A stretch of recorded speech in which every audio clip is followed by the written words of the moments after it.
100 milioni di euro per la difesa delle coste e delle spiagge, oltre 93 milioni di euro destinati alla provincia di Venezia, quasi 10 milioni a Jesolo, 45 milioni a Isola Verde.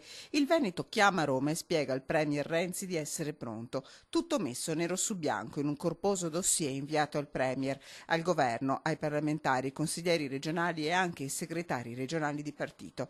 Se incassa il governo a 2 miliardi di euro pronti e per ora non utilizzati da destinare a opere contro il rischio idrogeologico, il Veneto ha il piano dal Paus da offrirgli. Un piano da oltre 3 miliardi di euro, in cima alla lista dei desiderata. Nei 600 milioni di euro necessari per avviare da subito cantieri e opere ci sono i bacini di laminazione, ma sono numerosi anche gli interventi necessari ai fiumi e ai loro argini. Abbiamo anche tutta una serie di interventi di messa in sicurezza degli argini, di pulizia e di risagomatura dei corsi d'acqua che sono pronti per essere eseguiti. Nel veneziano ne beneficerebbe da subito il bacino dell'Ivenza, messo a dura prova agli inizi di febbraio con allagamenti tra Porto Gruaro e Sant'Ostino e la chiusura del casello lungo la A4, un territorio che trema ogni volta che la pioggia diventa più intensa.